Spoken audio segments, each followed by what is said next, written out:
जय हिंद दोस्तों, UP exams guider के इस नए वीडियो में आपका स्वागत है। एमपी टेट वर्ग 3 से संबंधित एक इंपॉर्टेंट अपडेट यहां पर निकल के आ रही है कि बीएड वाले जो बीएड वर्सेस बीटीसी का हमारा केस था, बीएड वाले इसमें शामिल हैं कि नहीं है, इससे संबंधित एक बयान आया है।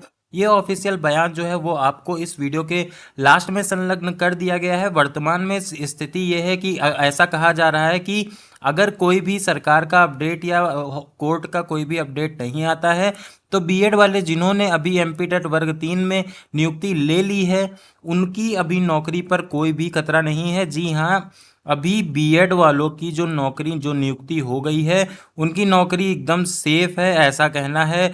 इस बयान को आप पूरा सुनिएगा, उसके बाद आप चीज़ों को अपने हिसाब से कमेंट सेक्शन में मेंशन करिएगा, ठीक है। उसके बाद इसमें यह भी कहा गया है कि जो ये आने वाली चीज़ें हैं ना, आने वाले एग्ज़ाम हैं, उसमें शामिल किया जाएगा कि नहीं किया जाएगा, ये सारा कुछ जो है वो कोर्ट आपका डिसाइड करेगा। कोर्ट बताएगा, जैसा अधियाचन आएगा उसके हिसाब से आप इसमें अप्लाई कर सकते हैं। लेकिन इसमें एक ये बात कह दी गई है कि परीक्षा देने में कोई भी दिक्कत नहीं है, वो राइट टू एजुकेशन के अंतर्गत आता है। तो आप पेपर तो दे सकते हैं, रिजल्ट आया नहीं आया वो सारी चीज़ें जो है वो कोर्ट के निर्णय पे और सरकार के अपने जो है उस पर डिपेंड करेगा, सरकार के पॉइंट पे डिपेंड करेगा, उसके कंसीडरेशन पे डिपेंड करेगा, सुप्रीम कोर्ट के जो निर्णय है उस पे डिपेंड करेगा। तो पेपर परीक्षा आप दे सकते हैं। अगर मान लीजिए नई भर्ती भी आती है वर्ग 3 की तो आप उसमें अपियर हो सकते हैं मध्य प्रदेश में।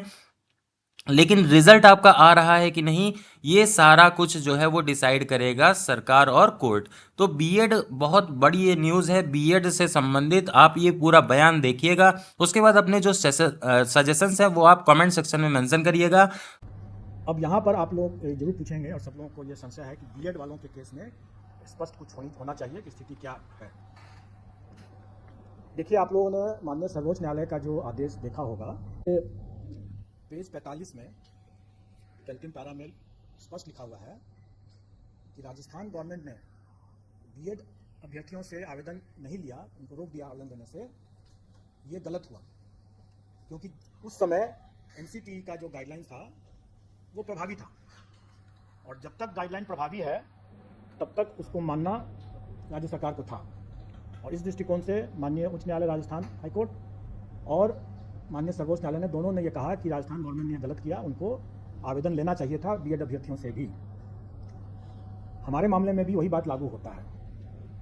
जिस समय हम लोगों ने आवेदन आमंत्रित किया उस समय ये बीएड अभ्यर्थी पात्र थे, योग्य थे, और इसलिए उनको आवेदन आमंत्रित करने का मौका दिया गया और उन्होंने आवेदन दिया भी।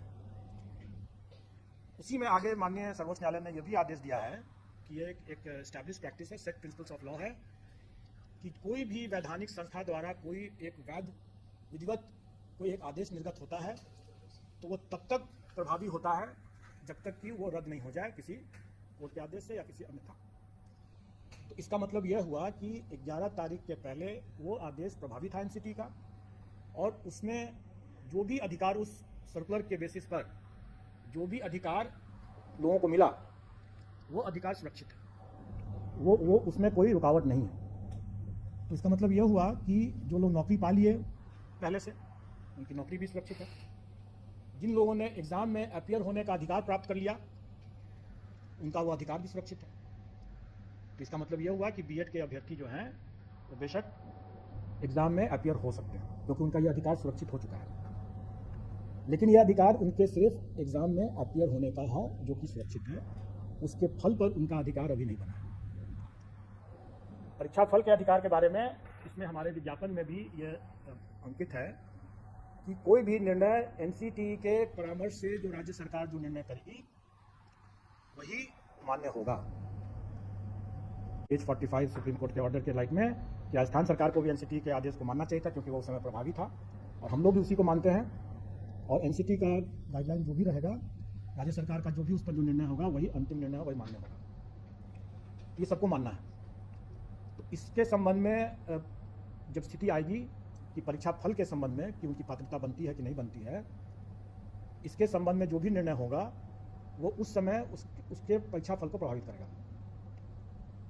अब एक जैसा आप लोगों ने पाया ही होगा कि माननीय सर्वोच्च न्यायालय ने राइट टू एजुकेशन को राइट टू क्वालिटी एजुकेशन भी माना है। स्वाभाविक है और आप सब लोग अवगत हैं कि राइट टू लाइफ, जीवन का अधिकार, ये शिक्षा के अधिकार के पहले से ही हमारे संविधान में जीवन का अधिकार जो है एक मौलिक अधिकार के रूप में पहले से उपलब्ध है। और माननीय सर्वोच्च न्यायालय ने ही अपने पूर्व के बहुत से आदेशों में इसको विस्तारित करके ये भी कहा है कि राइट टू लाइफ जो है और right to live with dignity को भी उसने ऐड किया है। और ये अधिकार जो मौलिक अधिकार है जो कि राइट टू एजुकेशन के पहले से, जैसा आपने अभी देखा कि during the currency of the circular, मतलब जो जब तक एनसीटी का वो सर्कुलर वैलिड था तब तक जो अधिकार मिल गया कैंडिडेट्स को, वो अधिकार सुरक्षित होना चाहिए।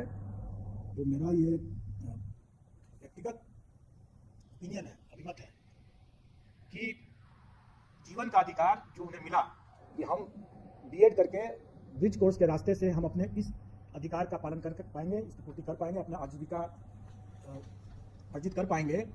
ये अधिकार जो मुझे मिला, ये अधिकार वर्तमान में शायद उसका हनन हो जा रहा है। तो अगर कोई अभ्यर्थी, मैं नहीं जानता हूँ कि वो कितना सही है कि नहीं है सही है, लेकिन अगर कोई अभ्यर्थी अगर इन सब बिंदुओं को या अपने विधि परामर्श लेकर के अगर अपना कोई दावा या पुनर्याचिका अगर माननीय सर्वोच्च न्यायालय में दायर करते हैं तो हमें उसके फलाफल के लिए प्रतीक्षा करना पड़ेगा और उसके फलाफल से ही प्रभावित होगा उनका परीक्षाफल। तो इसका मतलब यह हुआ कि अभ्यर्थी क्या अपना लीगल रिकॉर्ड्स लेते हैं, क्या एनसीटी आदेश करती है या क्या राज्य सरकार अध्यादेश वगैरह वगैरह जो भी लेकर के आती है, उससे उसका परीक्षाफल प्रभावित हो सकता है और हम उसका बिल्कुल अनुपालन करेंगे।